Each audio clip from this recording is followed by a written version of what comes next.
各位网友，大家好，今天是2021年5月28号，星期五，欢迎大家参加王健美观察直播的节目。我们今天的题目就是一个中国经济政策的背后，面多了加水，水多了加面，最后怎么办？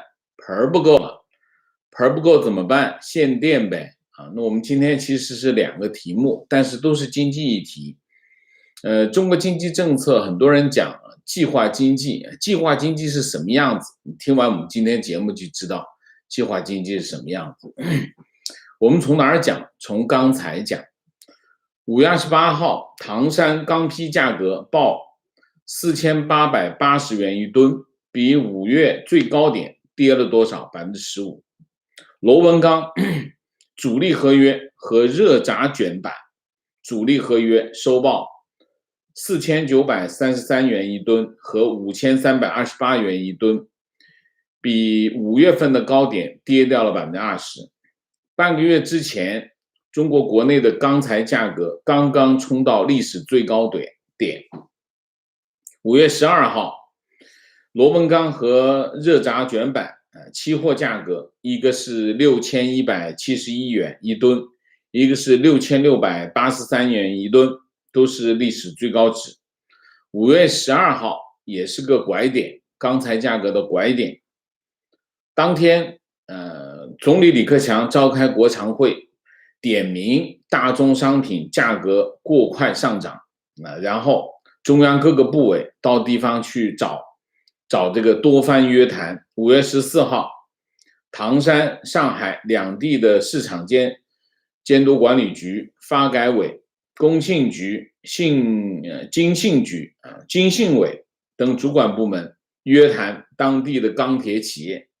5月23号上午，发改委、工信部、国资委、市场监督总局、证监会5个部门召开会议，联合约谈这个铁矿石、钢材、铜、铝等重点行业的重点企业。与此同时，工信部、中国钢铁工业协会多番表态，说这个基本面不支持大涨，反正就是什么，就是表态，反复表态，反复约谈。最后5月19号，国常会李克强又开会，开国常会，李克强提出钢铁的保供措施：第一，提高部分钢铁产品出口关税；第二，生铁、废钢零进口暂定税率；第三，取消部分钢铁出口退税，不让钢铁出口，保供应。然后新政其实是在4月28号已经出台，5月1号开始实施。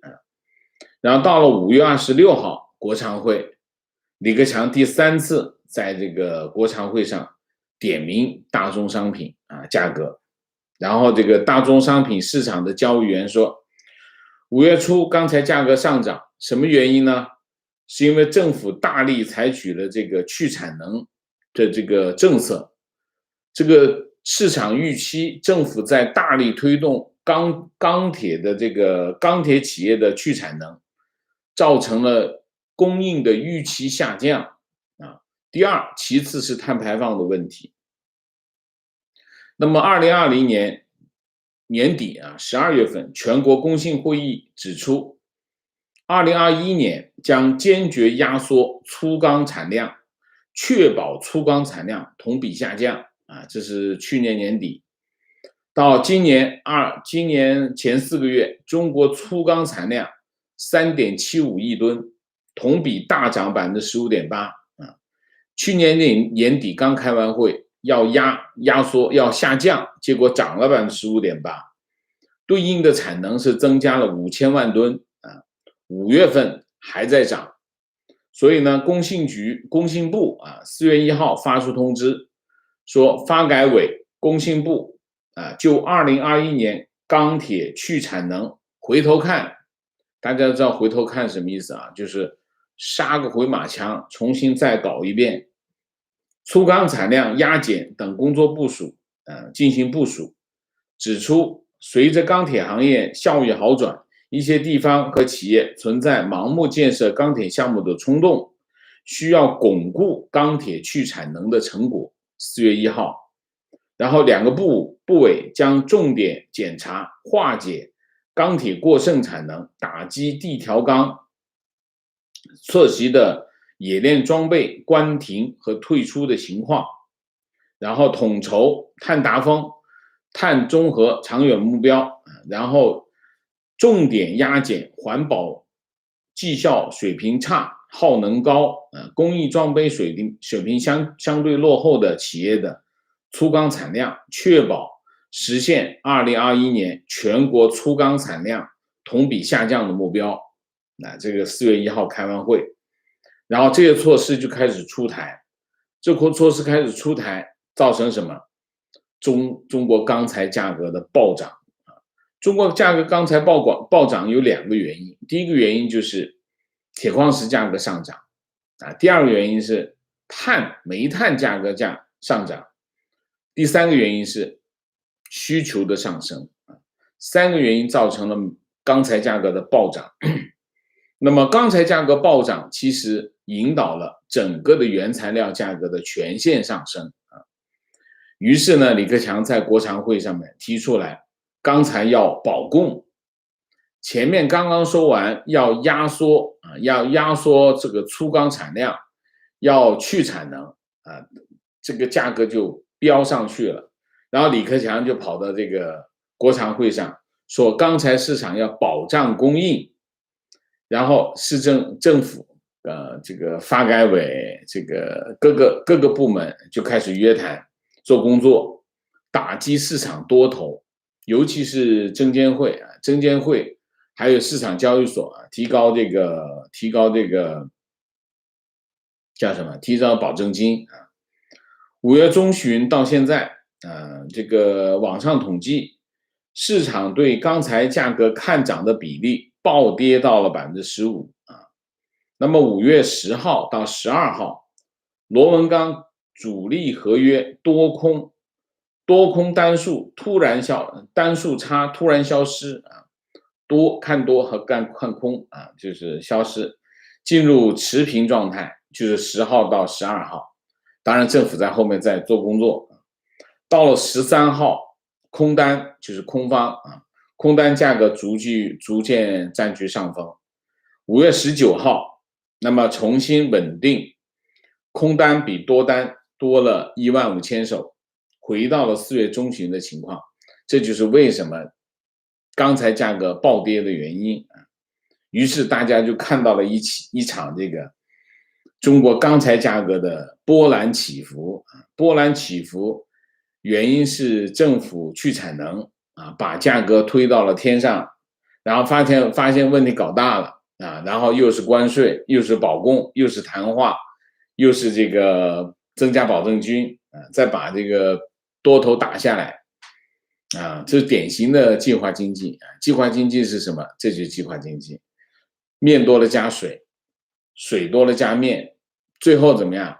盆不够装了事情结束了吗？并没有。继续讲，5月27号，工信部原材料工业司在这个官员叫吕桂新，在中国国际钢铁大会上说，工信部将积极组织钢铁行业去产能回头看的工作，巩固近年去产能取得的成效，同时研究探讨建立碳排放污染物排放能耗总量为依据的产能约束机制。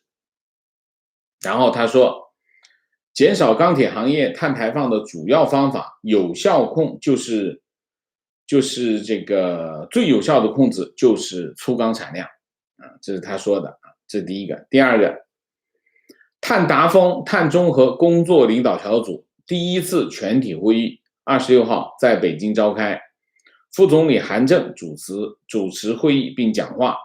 韩正说，我国力争在2030年实现碳达峰，2060年实现碳中和，是习近平同志为首的党中央经过深思熟虑做出的重大战略决策，要紧扣目标，分解任务，加强顶层设计、指导和督促地方及重点领域、行业、企业，设置目标，制定行动方案狠抓落实巴拉巴拉巴拉很多了，我就不念了。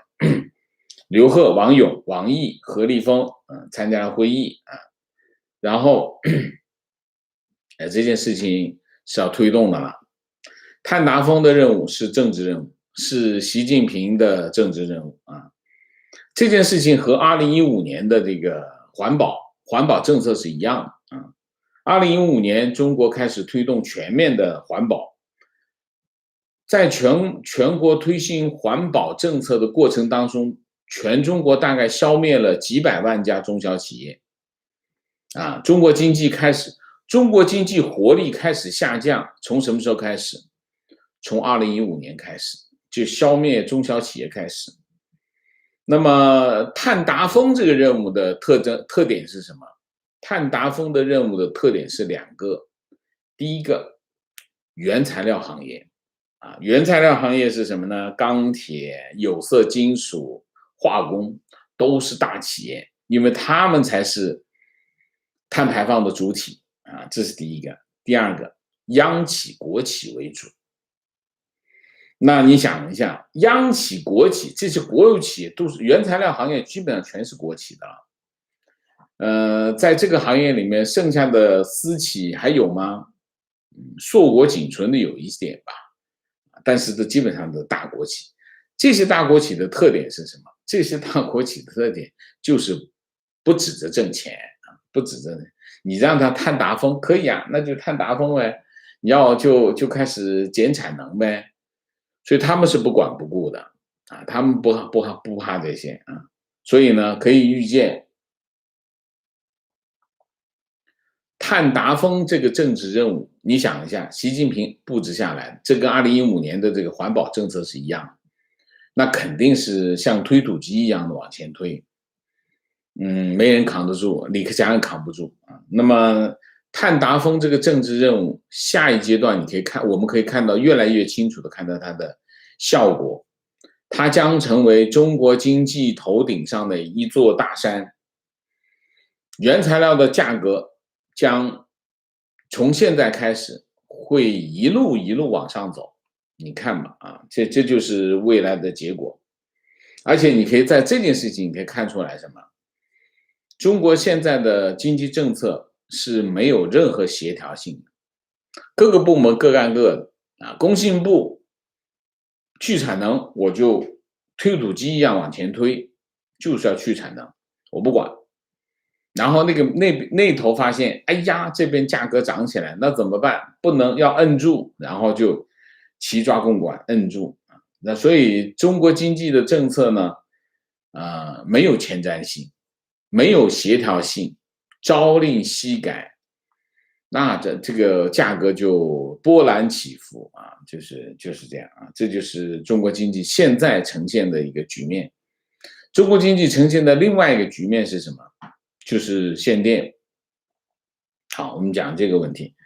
南方各省这个电力供应紧张持续，广东、广西、云南陆续启动限电程序，限电措施可能会持续到年底这是非常大的影响那么5月中旬开始，广东在17个地级市启动了限电程序，包括广州、佛山、东莞、惠州、珠海、中山、潮州、汕头、肇庆、江门差不多全省都是了呀番禺，广州市番禺区5月16号开始错峰用电调休通知每周六执行错峰轮休，周日正常上班。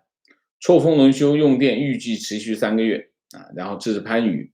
除了广州以外，佛山、东莞、惠州、珠海、中山、潮州用户也开始要求错峰用电其实就是一面错峰一面限电广州市工信局5月10号这个批复的2021年广州有序用电方案显示那么2021年广东省全省电力供应偏紧其中这个酷汛交替和度夏高峰拼在一起，导致用电形势严峻。广州电网将出现电力供应紧张甚至短缺的局面。错峰就是大家知道，把这个大家有封底封谷啊，那么尽量的把产能放在封底封谷去用电啊，就减少负荷，把这个峰值给它削平往下填啊，就是这个意思啊。潮州市供电局说，当前局部地区负荷增长超出预期，尖峰时刻电力供应紧张甚至不足，如果超负荷用电，线路容易崩盘，造成大面积负荷跳闸停电，所以需要部分用户配合错峰控制用电。东莞南城区5月12号通知错峰计划，开6停1啊，就开机6天，轮休1天。到了5月13号，5月12号通知刚发出去，第2天马上通知不行，开6停1都不行，要改成开5停2啊，开5停2。那么不仅仅是工业用电，那么公共事业用电也开始控制。珠海香洲区图书馆5月11号发通知，12号开始每周3图书馆暂停开放，电子阅览区暂停开放冷气。那么3月19号16时，广东电网统调最高负荷攀升到1亿度1亿千瓦啊，同比增长24%，首次破亿，创下来最高负荷破亿的最快纪录啊。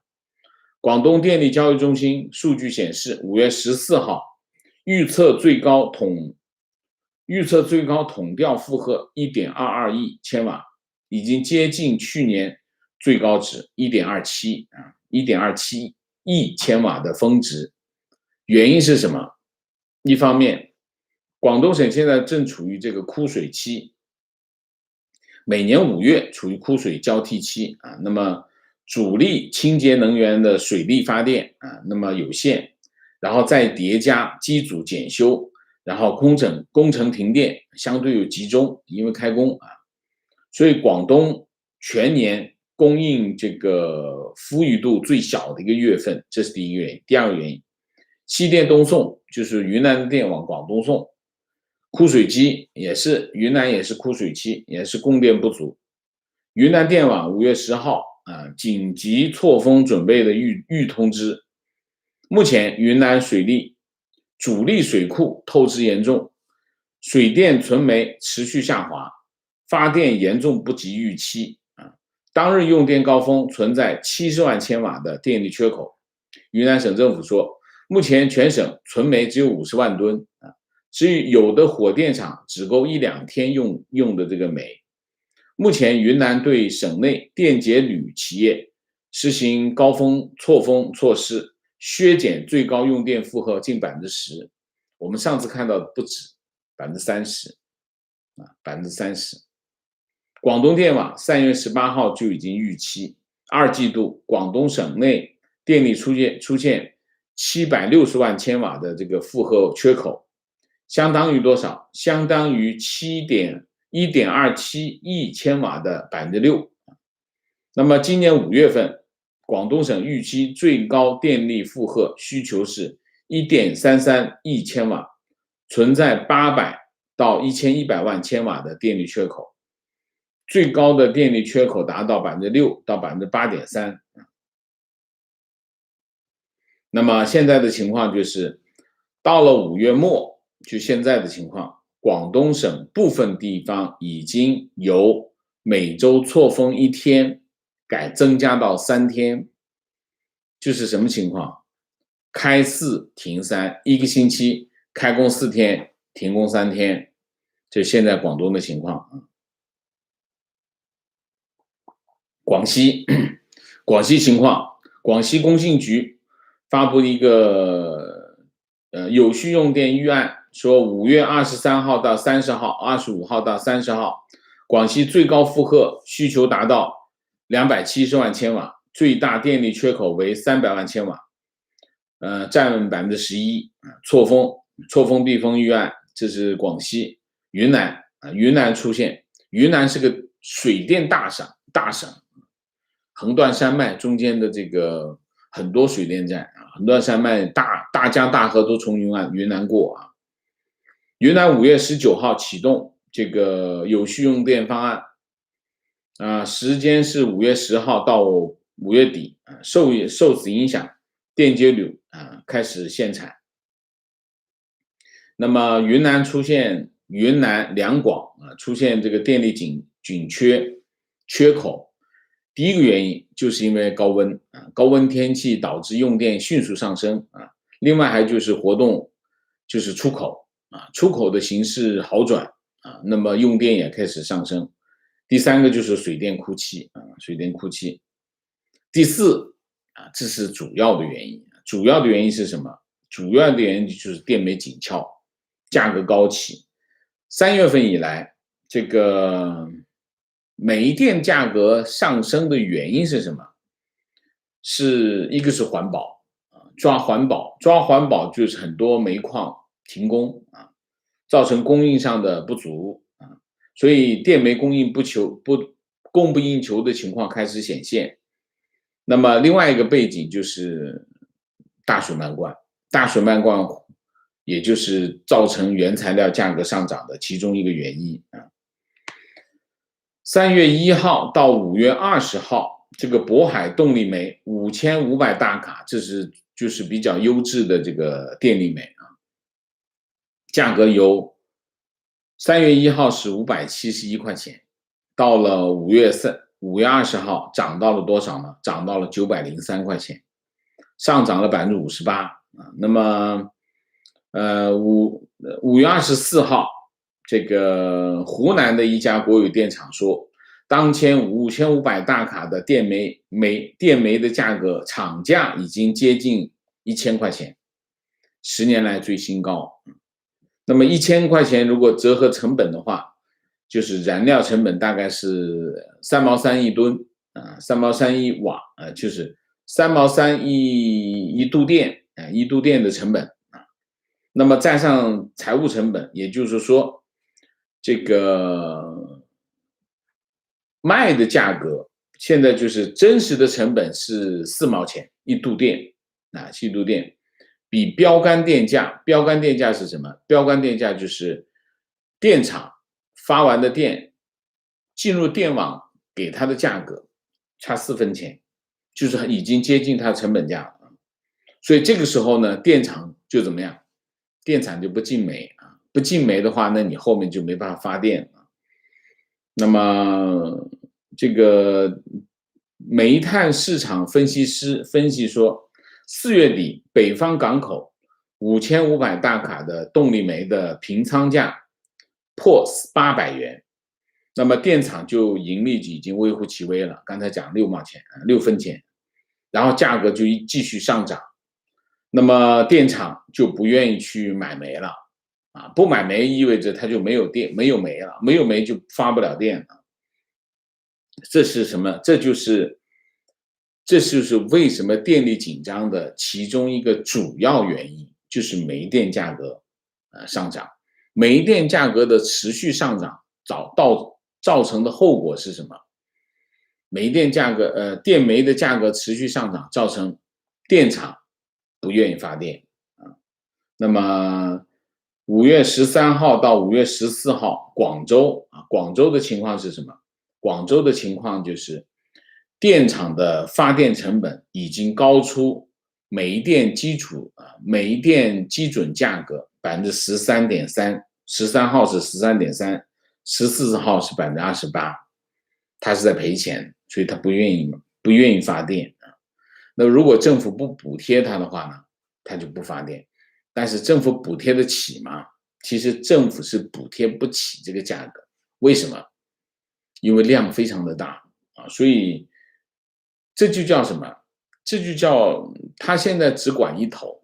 政府现在的情况是什么？你说他有能力呢？他的能力是非常局限在一个非常小的范围。那他在这个范围他非常活跃，当他非常活跃的时候，他就破坏了整个的价格体系，但它整个价格体系一发生变化的时候，它又没能力了，它能力又没那么大。你要有能力，我补贴你随便发电，你赔的钱我全给，电厂没问题啊，我就使劲发电就是，我就去买煤炭去发电就是。政府又补不起，政府补不起怎么办？他就不管，他只管前面那头，不管后头这头。这叫什么？这叫顾头不顾店。当他顾头不顾店的时候，那整个国家就要为这件事情付出代价。那你想一下，我们刚才讲前面那一头是什么？原材料价格，原材料价格上涨的时候，他一去，所以他的能力集中在一部分，他就去抓钢厂，钢厂你要去产能啊，去产能，他这个很厉害啊，钢厂一去产能，啪，价格上去了，价格上去了以后，所有的下游的制造业全部都亏损，为什么？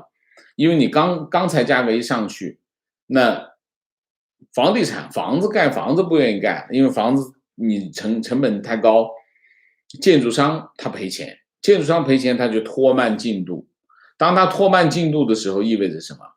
固定资产投资就会降下来，很多，这其实是一连串的反应。到后面他发现扛不住了，扛不住怎么办？他开始打击原材料价格，把原材料价格打下来的后果是什么？原材料价格你想一下，钢厂、煤炭价格啊，煤炭价格是上面的，煤炭价格上去了，如果你把我的钢材价格打下去的话，意味着什么？我生产钢材是不挣钱，甚至是赔钱，那怎么办？我就不生产呗，就是这样。所以中国政府现在的互相不协调，你管你的，我管我的，我只把我这一头问题控制住，但是我控制住这一头的时候，另外一头出问题了，我不管，你另外一个部门你去管好了。现在就是这个情况。当现在煤炭价格涨上去的时候，发电企业不愿意发电，发电企业一不发电，全社会、全中国都会受影响。你想一下，电是什么？电是现代社会运转的基础。如果你电力不足，整个经济是什么情况？重创，就是这么简单。所以现在的情况就是一个这样的情况。所以我们今天通过我们这两个专题来看一下中国经济现在，我们讲中国经济政策就是水多了加面，面多了加水，最后盆不够了，就是这种情况，连滚带爬啊。大概我们今天主题就讲到这里，好吗？今天这个经济议题呢，我也没有讲的太细，因为太细的话，可能很多网友又会有问题啊，好吧？那我们今天的主题就讲到这里，我们下面进入互动。进入互动之前，温馨提示，请大家点赞，请新来的网友订阅，请大家加入我们的会员，支持我们做更好的节目。那我们昨天呢遇到的一个情况就是，我们现在有一些问题呢，我希望大家留意一下两点。第一点，我们需要讨论的问题是我们看到的事实，然后去讨论的问题啊。我们尽量就不要去讨论假设性的前提。昨天我碰到很多这种假设性前提的问题啊。那么老实讲，假设性的前提的问题我就不好答。为什么？因为你的假设不一定成立。所以我请大家留意一点啊，就是大家尽量就事论事来讨论问题，我们不去讨论假设性前提的问题。我在这里跟大家提醒一下，就是尽量的不要去讨论假设性问题，好吗？啊，就这样，好吧？好，明线 Helen， 谢谢，请老师喝杯咖啡，辛苦了啊，谢谢你。中和阿伯，谢谢。观点，居然把约谈当成处理一切问题的灵丹妙药啊！以前的反垄断也是开会约谈啊，互联网企业根本就没一点现代治理社会的意识，不是有法可依，有法必依啊，执法必严，违法必究这种现成的法律体系吗？谁违反就罚谁，不管多少人或者企业。约谈是什么？约谈就是按着我的意愿干，你这样干不行，你得必须按照我的意愿来干才行，这就约谈的意思啊。情况，上海前几年因为环保赶走了一批中小企业，这些企业很多去了江浙，结果发现经济税收下降的太厉害，又以政策优惠邀请那些企业回上海。我认识好几个因此把工厂搬到其他省的企业主，每次那些企业主说起这个事儿，当真是之前你让我滚了，现在再让我回来，对不起，我滚远了。OK。观点感觉中国经济政策很像走钢丝，左倾了就往右偏，右倾了往左倒。问题是左右倾的幅度越来越大，越来越难平衡，即将摔下来。情况坐标云南昆明官渡区，昨天晚上到今天上午一直停电。OK。情况，今天山东省委下文件决定关停省内22座国有企业矿井。并关停企业男50岁，女45岁内退，其他人员安排分流。今年关停煤矿将扩大范围影响山东乃至北方地区用电。中国国内现在70%是火力发电，水电占20%，发电主要供中部和中南部地区，太阳、风能、潮汐、核电占不到10%，而且发电成本比火电成本高30%以上。现在北方地区已经进入夏季，进入用电高峰期，北方进入限电模式。好，南方北方一起开始限电啊，大概就是这样了啊。情况，我们是一家零售公司，广州荔湾芳村园区要求我们只开一部空调，300平米只能开一部2批的空调，热苦不堪言，只能放员工回家办公情况，中国的这种限电只是一个拆东墙补西墙的办法，老百姓用电和休息的时间只能反过来而已。这种千疮百孔的治理办法没有办法解决实际问题，而且没有生产，老百姓的工资怎么办？怎么生活下去？感觉现在社会的戾气越来越大了，躺平的社会气氛也越来越严重了。怎么说呢？没有电，其实现代经济就会停顿，其实讲到底就会停下来。限电是什么概念？限电就是没电，所有的经济活动都要停。商场也是一样，你没有电，商场没有空调，鬼进去，没有人会再逛商场，所以所有的经济活动都会停下来。那这个局面是什么局面？大家都知道，对吧？观点，现在订单也不多，原材料又涨价，停电2天也改变不了什么，最重要的是不要加电价。提问王老师，现在原材料涨价停得下来吗？本人经营小型塑料加工工厂，现在接单是因为原材料涨价做的是亏损，和客户刚谈好价格，其实也就是凭本接单，原材料一涨价马上就亏损，而且订单相对往年少很多，不接单也是亏损，员工心态不稳，真不知道该怎么办。现在就是出口企业就是这种情况，你不接呢，你连人都养不住；你接呢，平单还好啦，平单就是解决心态的问题。你有的时候亏损怎么办所以现在这个问题，我也不知道怎么办因为其实核心的问题是上游提问，请问王老师，错峰用电和有序用电是一样的吗？当然不是啊，有序用电就是那错峰是什么意思？那用电跟河水是一样的，流过去就是流过去。你是当它提供了这么多电的时候，你要么用光要么你就它的供电就是这么多，那你的用电峰值不能超过它的顶。那么到了晚上，那你就出现了用电的低谷，那就有风，所有的发电的设备它要解决的不是峰谷，是峰值啊，峰顶。那它发电的能力要到峰顶才行，最高你要打，它要超过这峰顶。那错峰是什么意思？错峰就是峰顶的时候，把这峰顶的用电的企业让他们去峰谷的时间段来用电，这叫错峰。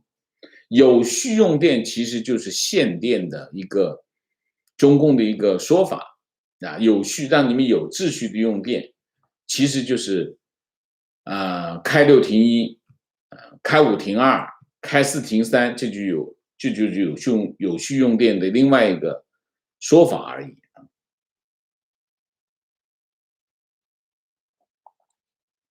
提问：台湾缺电和中国缺电有什么区别？有什么区别？你说呢？台湾缺电跟中国缺电有什么区别？我不知道有什么区别，大家都是没电嘛，你说呢？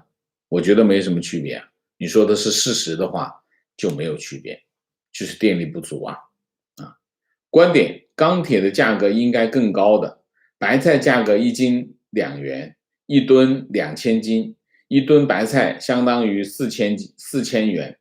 钢铁价格一般在4到5千元一吨，一般情况是钢材卖出了白菜价。你这样去衡量它的价值吗？那不一定啊。钢铁的生产它是大规模的生产，白菜价格不一定是那么大规模的生产，这个你用这种来衡量是不对的啊。我们讲价格是由什么决定的？价格是由成本决定的吗？不是，价格是由供需决定的，所以供应和需求决定了价格。那么有没有其他因素会影响呢？会有的。你比如说，成本会不会影响价格？会影响价格。当你的价格低于成本的时候，那么供应商就不做了，就是这样啊。所以实际上呢，计划经济的问题在哪里呢？计划经济根本的问题在于，当你的价格低于它的成本的时候，就没有人愿意生产。而计划经济呢，它就不存在这个概念，它就是按照它的配送去走，所以最终它导致的后果是什么？永远是供不应求，所以就会有出现票证这个问题。市场经济就是用供求来解决生产问题，就是当价格上升的时候价格一直在上涨的时候，那么供应商就不断的加大生产，去追需求，因为价格上涨意味着什么？供不应求，那制造商就不断的去生产，去满足需求。当价格开始下降的时候，意味着什么？意味着供过于求。供过于求，制造商就发现价格在下降，它就减少生产。当它减少生产的时候，价格又趋于稳定。所以市场经济的特征就是价格持续在波动，但是你可以看到它是一条线，所以制造会跟需求供应相匹配，这就是用价格指挥供应，所以价格是供应的指挥棒，道理就在这里。但计划经济就没有这个指挥棒，所以它就会出现错误，它没办法去评估因为市场需求它这个需求是变化非常大的你无法预测。情况，国内大通胀已经到来最近不止大宗商品涨价，一天一个价，最近卫生纸都一个月三连涨。情况，同国内行业朋友聊天，听他的意思是，政府趁着出口旺盛的时候，通过取消退税的方式，把价格上涨传导到全世界。中国国内的趋势，经常的说法就是政府很厉害它能够做影响全世界的事情是不是这样呢？我就不想评价了。观点：文革对中国人民伤害2次，一次是文革中的伤害，第2次是在文革中成长的人后来掌权后 ，OK， 情况从去年开始，中山政府部门开始全面用国产电脑、国产软件、国产服务器，原本的设备都还很新，就不要了。看来是铁了心要跟美国干到底，不怕被制裁，没有办法使用 Windows 等美国软件和设备。提问：供电量不足，直接打击经济活动，而又以钢铁需求加大带动基础材料涨价，两者矛盾是何原因？供电不足跟钢铁需求没有关系，没有关联所以它没有矛盾。供电我们讲的是供电，钢铁讲的是钢铁这个两者之间没有关系两者之间不存在矛盾。情况5月28号中午，湖南郴州发生砍小学生事件，1死5伤，离上次广西砍幼儿园事件才30天。20日，辽宁阜新也有人自爆市政府门口，这个压力锅是盖不住了嘛？其实是这样的我们知道这件事情，是因为有人把这个消息放到互联网上面去，我们就知道。但其实这些事情在中国各地无日无之，但是因为没有人报道，我们就不知道所以其实这些事情是每天都在发生的事情，相信吗？相信吗？真的是这样只是中国的媒体，如果美国发生一件这样的事情，那中央电视台24小时直播，所以很多人会觉得中国很安全，为什么？因为你看不到发生什么事情，那实际上这件事情是真实发生，所以我经常讲，中国在墙内生活的人有2个误区。第一个误区，我看到的就是全部，这是第一个误区，就是我看到今吃饭挺好的呀，你看大家吃饭都吃的挺好的这就是我看到的是全部。第二个，我没看到就不存在，这就是2个基本的，就是我讲的就是这叫认知的偏差。这种认知的偏差会影响什么？会影响他对这个世界的认知，所以他会觉得中国治安很好，美国治安不好，所以美国应该装防盗网才对。你看看哪儿防盗网最多，你就知道哪方治安好不好的问题。情况：大亚湾珠江口西岸著名侨乡镇政府退休干部4月份还未发退休金。珠江口西岸，珠江口西岸，那就是阳江附近阳江附近，阳江这个新会这些地方这地方应该有钱怎么会连退休金还没发？那广东要是这样，那其他地方就更不好说了情况：王老师好，坐标加拿大，有一回在车上听您的节目，老丈人是国内国企技术专家，才来加拿大，老丈人听了后万分惊恐，看了1个星期 CCT 的新闻才平复下来。OK， 有那么吓人吗？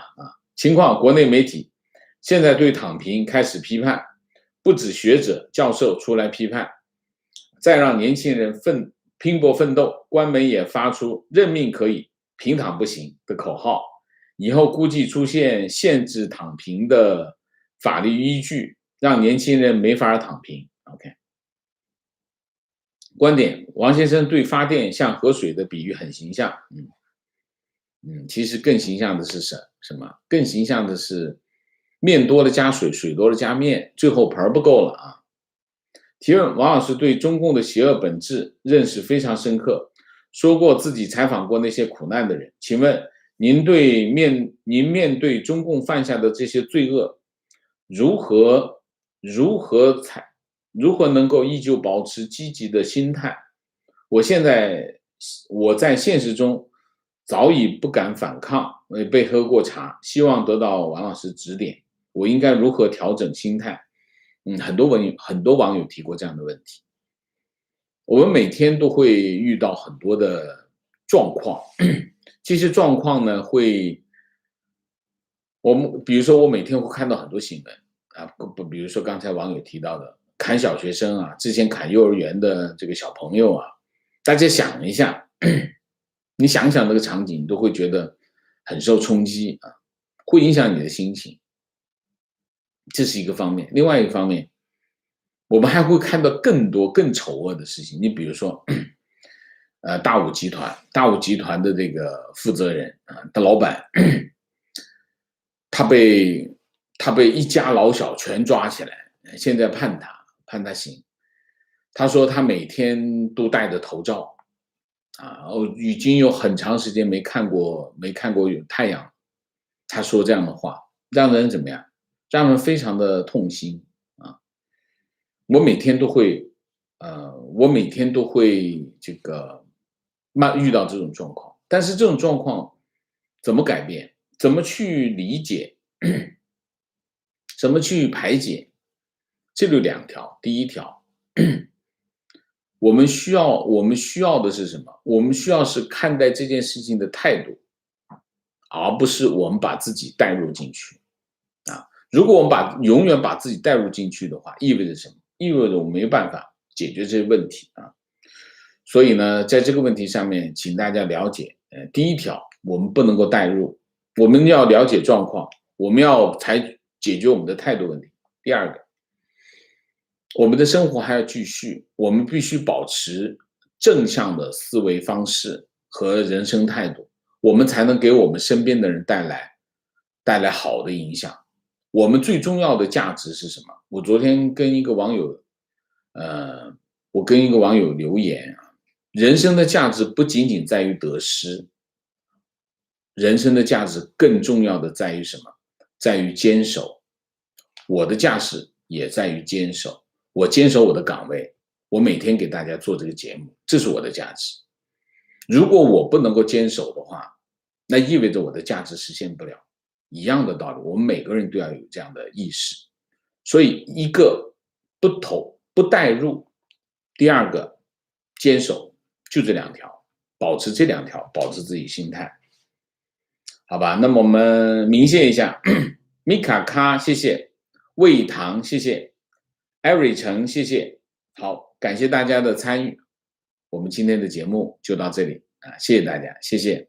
那我们下个节目再见。再见之前，请大家点赞，请新来的网友订阅，请大家加入我们的会员，支持我们做更好的节目，做更好的自己。谢谢大家，谢谢。